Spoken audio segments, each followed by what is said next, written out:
Well, hello and welcome. You are now listening and watching the Spark Your Creative podcast. And I am Sharon Burton. I am the founder of Spark Your Creative Coaching, a organization of a business that works with creatives to help you unblock or rediscover your creative gifts.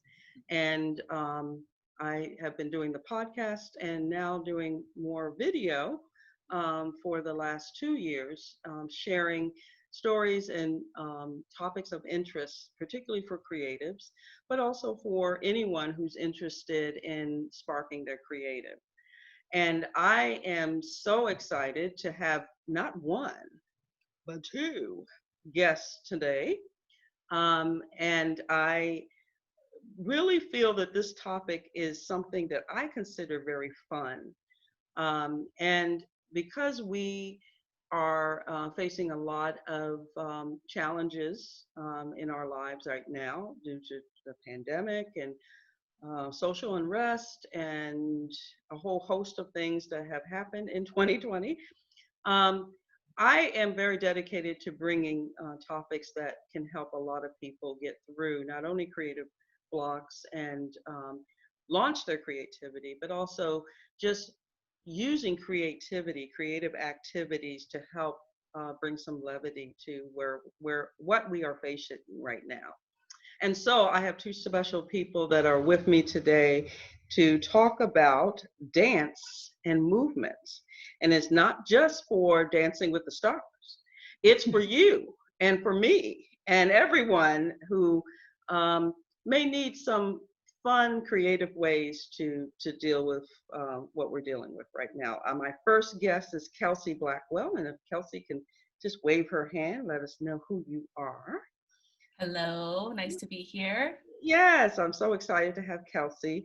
Um, a little bit about Kelsey. She helps teams, individuals, and communities reconnect to the profound wisdom of the body and follow its guidance for creating a more fair, just, and inclusive society. As a dancer, longtime meditation practitioner, and writer, Kelsey's work weaves together somatics and mindfulness awareness practices with our birthright inheritance of movement, storytelling, and song. She fully subscribes to the philosophy that in addition to being impactful and powerful, working for personal and collective liberation must also bring joy. And I amen that, and amen that, and amen that. Kelsey identifies as a biracial Black CIS heterosexual woman of color and recognizes how the unique challenge and privilege of straddling racial identities have supported her ability as a facilitator to negotiate otherwise difficult subjects in an environment of mutuality and respect. She's currently deepening her study of semantics at the Strozzi Institute, studying with founder Richard Strozzi Heckler, and she is a graduate of VONA, Voices of Our Nation Arts Foundation. She writes about race, belonging, and embodiment for the Arrow Journal and on Medium. She holds a master's degree in magazine publishing from the Mittal School of Journalism. So welcome, Kelsey. And my other special guest tonight is Monisha Mittal. And Monisha is a trained facilitator and organizational communications expert with 15 years of applied experience helping teams succeed in federal organizations.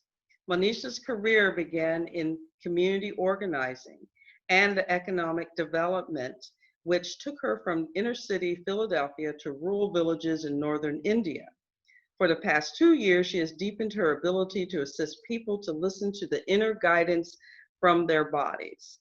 And she designs and leads workshops for individuals and children to access their inner knowing, find authentic expression, and become more of who they are through movement, storytelling, and creative improvisation. Monisha's mission is to help people more readily connect with their inner wisdom with outer choices to create whole, vital, and replete living. She holds a BS in economics from the Wharton School at the University of Pennsylvania and a master in public policy from the Harvard University's Kennedy School with certifications as an interplay leader and sacred depths coach. So welcome, ladies. I got some serious ladies for this podcast, and they really know their stuff. I've had an opportunity to see Monisha in action, not live, but I was able to watch a presentation she gave recently to a group that we're both a part of, or we're a part of, or whatever, on movement, and was really impressed with the things she shared with the group about the benefits of movement and sort of using that to get into the writing mode. So, all right, first question. How did you get involved with dance and movement as a part of your how you show up, a part of your life's purpose? And I'll start with Kelsey. Great question. So I would say that I rediscovered movement and dance in my early 30s. I had a background as a ballerina and doing a lot of dance growing up, African dance and modern dance. It was always very serious, and there wasn't a lot of voice or freedom in some of the methodologies that I was taught. So I loved dance, I loved movement, but I rediscovered it in my 30s from going to a dance class in Boulder, Colorado, where the teacher, who's now become a good friend of mine, was so embodied and so alive and really invited us to bring our voice and fullness onto the dance floor. And initially I was like, I didn't even know what my voice sounded like to make sound while I was dancing. So I sort of ventured forth with little sounds here and there, and that blossomed into just full-bodied expression on the dance floor. It became sort of an addiction of mine that I had to have at least an hour or two every week where I was just dancing and moving and letting my body sound as it wanted to make sound. And then that sort of developed into studying embodiment more seriously. I'm just realizing how much it impacted and reconnected me with myself, and being curious about how I could bring that to other people. So that led me to some different methodologies for making that my work. Awesome. Thank you. And how about you, Monisha? What is your background with dance and movement prior to doing some of the things that you're doing now? Sure. So thank you for that question. So first of all, it's interesting. I was listening to Kelsey talk about like her background, and it just made me think back to my own childhood. So, I would just say, I'm Indian American. I was born in India, and so coming here, there was we were like working class. I did not have any kind of classes, and also at that time there weren't that many folks around, in the Indian community to be. So I had like maybe one or two experiences I can remember with Indian dance. And then in college, just like dancing at parties. Mm-hmm. So that was really when I found that my body liked to let it rip. So that was kind of really fun. But the more important thing I would like to say is, to be very honest, I did not have a relationship with my body. I did not have any kind of regular routine of physical expression or physical exercise in my life that was at all enjoyable until I was over 40. And what actually started that involvement for me was experiences I began to have in these moving meditation sessions. And so what got awakened there for me is that I found how much my body wanted to move. And I found that I could let my body lead. And I found that if I let my body lead, that it could move in ways that I could never have imagined. So, and that started this thing where I was like, you know what? I wanted to invite that joy of movement into my life, because before then it was not. It was actually the opposite. It was like a struggle, and I left feeling like depleted, you Right. know? And that was true for me since I was like 8 years old. I just like running or, you know, anything like that. And so that led me, so that led me to what I now call a series of body awakening experiences. And I explored so many forms out there. And I got hip to kind of this other thing, which was I just started to notice that along with the movement, there was a lot that was going on under the surface, and it triggered this awareness that my body was picking up information all of the time. Mm. So I got really curious about my body as a medium of communication, like the mental plane, the emotional plane, the spiritual plane, etc. So it was these two curiosities that basically led me. And then ultimately, where it all came together for me was with a form called interplay. It's an improvisational form, but there is actually this moment where it's really important in interplay that participants have the opportunity so that each body can claim itself as a dancer. And up until then, I would never have called myself a dancer. But now I turn to movement for my routine physical self-expression. And I have the honor of teaching it to other people. So that's, I mean, it's still just 6 years old for me that it's come into my life, and it's for it to be so essential is kind of the magic. So It is. One of the things that I just sort of picked up from both of you, sometimes people, oh, I've been dancing since I was 6 years old, and they just kind of, and I think it's beautiful when you're, as an adult, rediscovering or discovering the magic of dance. But also not so much from, I want to be a dancer on Broadway, but I want to explore this as a way of getting to know myself and also helping other people. So I think that you both, I think that's just beautiful that you both kind of rediscovered dance. My history with dance has been a little bit of both. I did take some formal dance lessons as a kid, um, at least at 5 or 6 years old or something like that. I can't even remember now. But I've always loved dancing. And as children, we would dance in the basement. We had a furnished basement, and we would do these variety shows. And, kind of the three of us would, try to emulate what we saw on television. Of course, I love dancing as particularly once I got to college, and love going to the dances and try to pretend that I could dance. I could never have the rhythm that maybe some would have expected of me. But anyway, I enjoyed it anyway. And even just as an adult now, I like putting on music. I don't do this as much anymore, and I've been trying to get back to this. Like on Saturday mornings when you clean, I always put on music and I start dancing and singing.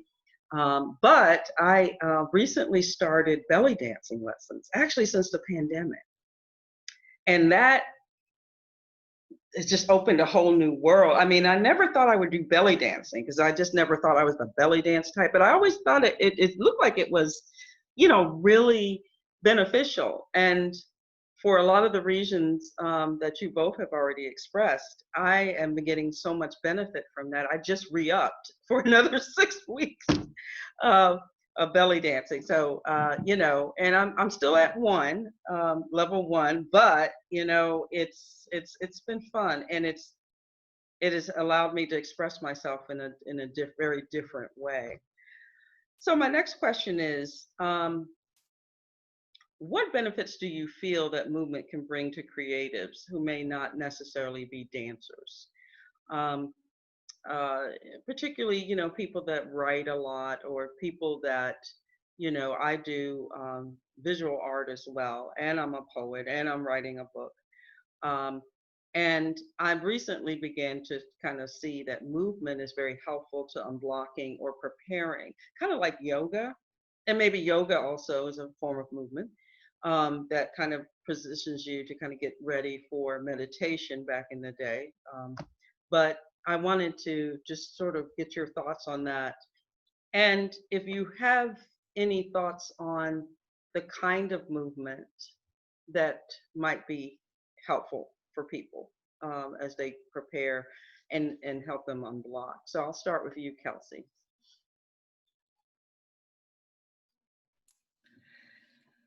So the question is, what are the benefits of movement for creatives, and what types of movement in particular could be helpful? Yes, and not necessarily dancers, but just the rest of us. Great. Well, being a creative myself, a writer and poet in some ways, I find that when I, that feeling that I'm searching for, that feeling that I long for, is when I feel like I'm in a state of flow, when I'm creating and the time just goes by so quickly. And I really am feeling like my full self is present for what I am, what I'm creating. And there's a sense of something is moving through me. And this is the feeling that I chase. Mm-hmm. that it doesn't happen every time. It doesn't even happen every week. Mm-hmm. But when it does happen, it's so affirming and magical. And at the end of the day, I might feel very tired, but I feel really on purpose and really aligned with what I feel called to do in this lifetime. And so what I notice about having an embodiment practice or movement practice is that it sets the stage for me to kind of get out of my own way so that I can connect with something bigger than myself. And how it does this is by dropping me out of my conceptual mind, out of my thinking mind, which as a writer is very active and likes to be in the driver's seat. And yet when I'm in a state of flow, I'm not stuck in my head, right? Like inspiration is coming from all different places. So having an embodiment practice or movement practice, it kind of helps prime the pump in some ways for my body to be in that receptive state, for myself to be in a place where I can be open and connected to myself and connected to my environment. Because as I drop into the body and out of my mind, I'm opening up connection to my other senses. So I'm opening up my connection to feeling. What is my body feeling in this moment? Sound, smell, and taste, right? So all of these things, which are always present, I suddenly am creating some space to tune into them and allow them to pull me or inform my present experience. So that's the value. And what I would say is that for myself, I have a movement practice I do every day, every morning. And it's really kind of what Monisha was talking about, this sense of movement meditation. I think of it like a contemplative practice where I'm simply coming back over and over again to a simple question. And the question is, what is my body wanting in this moment? And I notice when my head pulls me into something like, oh my God, the deadline's approaching. And oh my God, is there someone at the door? And I notice when I leave, just like you would do in meditation, and I come back over and over again. What is my body wanting? What is my body wanting? And sometimes what my body wants is to lay on the floor and do nothing at all. Sometimes my body wants to just stay in a long stretch. Sometimes it wants to move vigorously and robustly. So it's all available, but I'm just coming back to that simple question so that I can really start to reconnect with my full self, reconnect with the intelligence that lives below my head. So that's a practice that I recommend for folks. And I know that it can be maybe somewhat intimidating for people who aren't dancers, or, not comfortable moving their body without some formal instruction. So I'll give an option for those folks in a second. But to just say a little bit more about this practice, what you can do is just put on a piece of music if you want, or you could just listen to the sounds out your window and carve out 5, 7, 8 minutes, set a timer to just connect with what your body wants to do. And you may find that your body habituates to things that it knows how to do, like, oh, I know how to stretch, so I'm going to do my runner's stretches, and that's fine, Then just notice as you leave, and then come back, and it's like, okay, in this moment, what's needed. So there's that. Then for folks who are maybe, like, ooh, that sounds like a little out there, I don't know, sounds a little woo-woo, maybe this isn't really going to work for me. Mm-hmm. So there's a couple things. One is that I would say, what is a space in which you feel the most connected and embodied? So for some folks, that's being in nature. So taking a walk and letting it be a sensory walk, where your meditation is like, let me just see with my eyes, smell with my nose, taste with my tongue, hear with my ears. Let me just really be present as I take this nature walk. It could also be, for some folks, maybe it's cooking something. So whatever can help you be connected to your sensory experience below your head would be a practice that I would recommend for preparing the stage for creative practice. Awesome. I do all of what you were saying and didn't know that I was doing it. So thank you so much. Monisha, what are your thoughts on this? Yeah, no, I resonate obviously very, very deeply with several of the things Kelsey shared. So first, I just want to say this question lights me up a lot, and I'm going to start with a little bit of the practical and then maybe work up to both my experience of it and a little bit the science of it, though not official science. So anyway, so first of all, in terms of my practical experience, when I first made my commitment to show up daily for my book, I already was turned on to movement. And what I noticed was that it was such an essential part of flow, because I'm sitting there, I'm with the laptop, and I'm streaming, I'm writing. And then there's a point at which that flow, that cycle, wanes. It has a natural ebb and it has a natural flow. And so when I would, and so let's just pretend it was, a 60-minute jaunt, or anywhere between 60 to 90-minute writing jaunt. And so I would pause, and I began to notice that if I just stood up and I went to the kitchen and started to do my dishes, that there were, and this is, I'm going to start touching on what I feel are the deeper points of what movement's actually doing for us. So there's typically 2 or 3 things that are happening that movement allows, okay? First of all, it's clearing, it's clarifying, it gets rid of stuff that is no longer pertinent or relevant right now, in our right now, right? And that's the thing with creativity, right? Creativity meets us in the here and now. It meets us in this space-time. Very much present. So kind of this reset, right? So that's kind of one kind of thing that it's doing.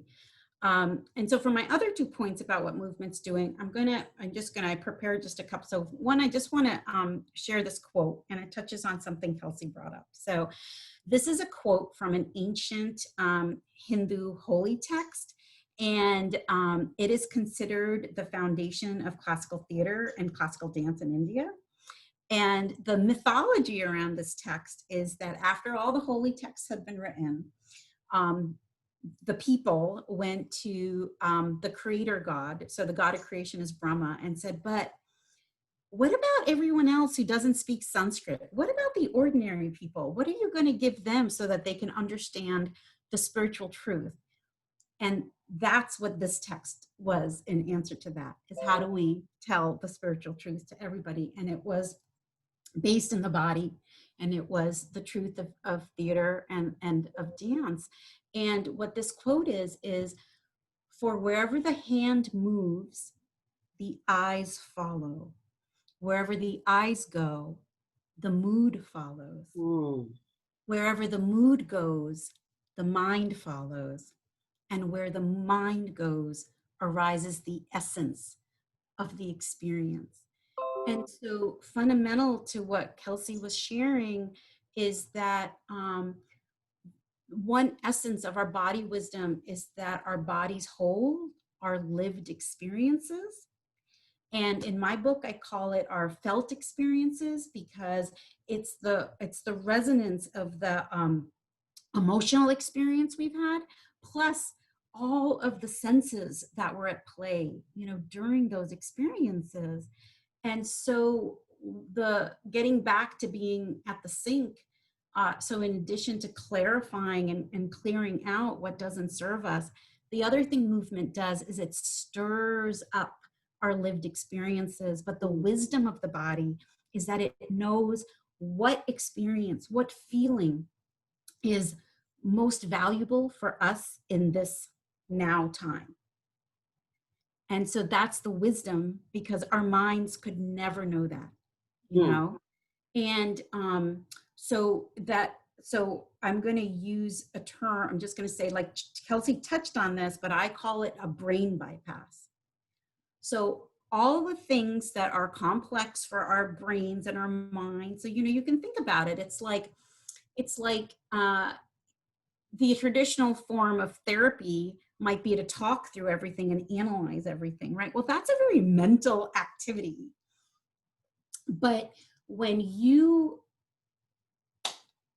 come into connection with a moment from your childhood where you've got that full felt experience, that's a different kind of wisdom that gets to come to your attention. And when you're feeling something, it's way more powerful than thinking something, right? So that's kind of the second thing I want to say. So the last thing I want to say, I have this little story. I took both an intro improv class and my intro to interplay class. So in both of those improvisational forms, the teachers or leaders asked us to tell a story, like on the spot. And it's extremely terrifying, but in interplay, they gave us this additional instruction. They said, first move, then pause and tell what comes up, and then pause and move again, and then tell what comes up. So we do this 3 times. And what was amazing is, bar none, is that nobody knew what they were going to say, because you were totally just put on the spot. That's the improv portion of it. Whereas in the regular improv, it was terrifying the entire time, and we stayed in our heads. With interplay, we didn't stay in our heads. We connected with a story. The story came out of our mouths, and when it wanted to pause, so going back to that waxing, waning with the creativity, then we paused, and then we allowed the movement. And so the third thing I want to talk about, one of my favorite things that movement does, is it integrates that information.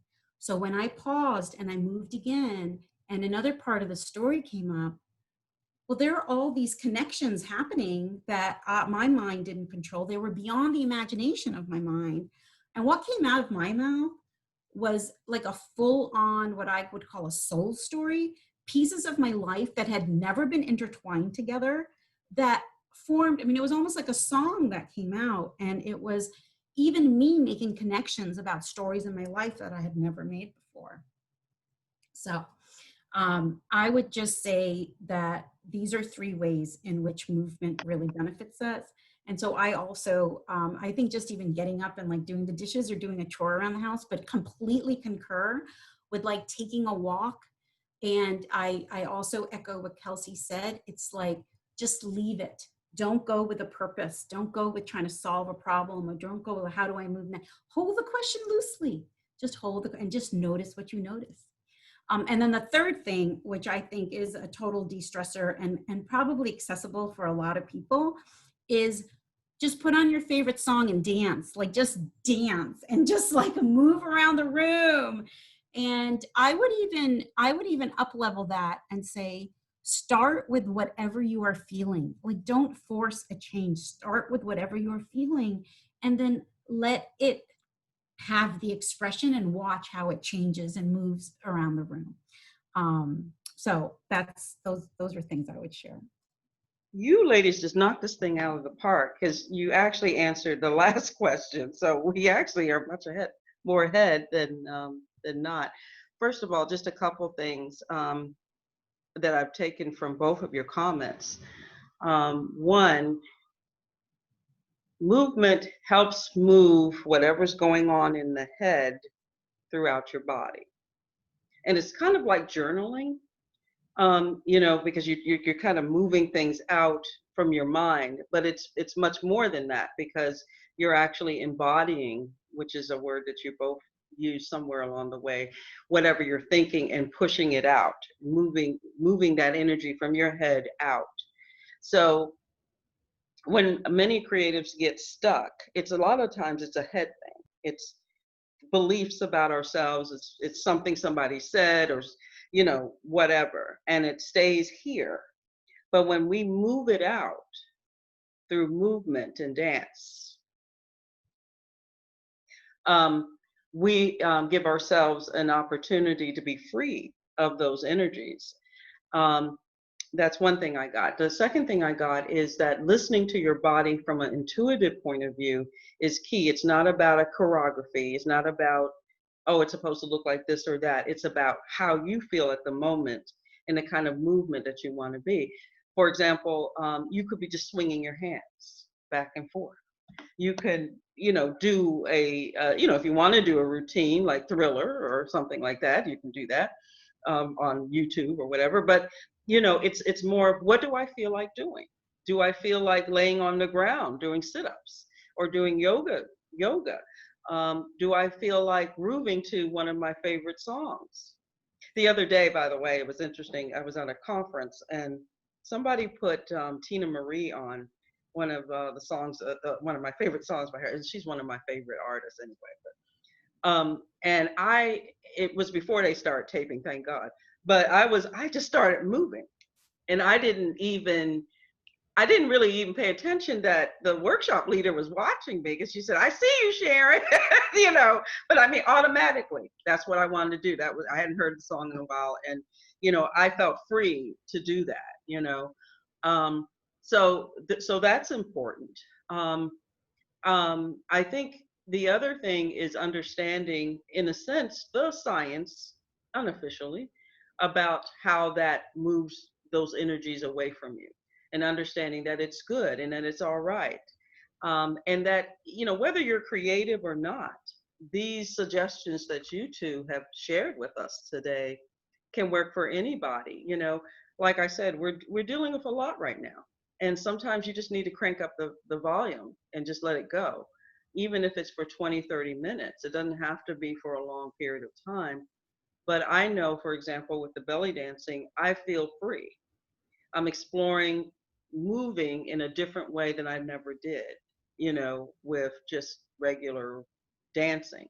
I'm also learning about the culture and listening to traditional belly dancing music. I know some people listen to rap and R&B with belly dance. I like traditional stuff because I'm learning about what it is. I can listen to rap anytime I want to, or R&B, but I don't listen to traditional Persian music, or even contemporary Persian music. So to me, there's a whole thing going on with me with that movement, but also an educational thing for me, and it opens me up creatively. So you ladies are rocking. Well, thank you so much. I mean, you touched on so many things. I'm sure Kelsey's like also firing, but I wanted to at least tease out or honor one of the things you said, which is, you touched on so many beautiful points. But first of all, you know, the whole thing about what is it that you want to do and the freedom that's associated with that expression, that is so much of it. Because when you, that's, you know, our traditional structures, they're exactly that. They're structures and they're strictures. And so there is this invitation around, how does your body want to move? And, you know, I think you touched on another piece of it there. I was in a class once and my teacher said, and this was in the beginning when, you know, you're like worried, like, am I doing this right? You know, all those kinds of words. And then she's like, you know, Monisha, your dance could just be your hand over your heart and you just being still the entire time. And so it's that invitation of what is it that wants to move or doesn't want to move. Stillness is a movement. It's the honoring of that that really starts the adventure. Most definitely, most definitely. Well, we're at the end of another wonderful podcast. I could go all night just talking about all this, but anything creative is that way for me. How can you share with us, you know, your current projects, anything that you have coming up, and how people can find you, like on social media or websites and all that? I think a lot of people will probably find it would be nice to you know, follow you and get to know what you're doing. Kelsey? Yeah, thank you for that invitation. And yeah, I can't believe that we're already at time. It feels like we just got started. Oh, I know. It's always happens. So people can find me at my website, which is kelseyblackwell.com.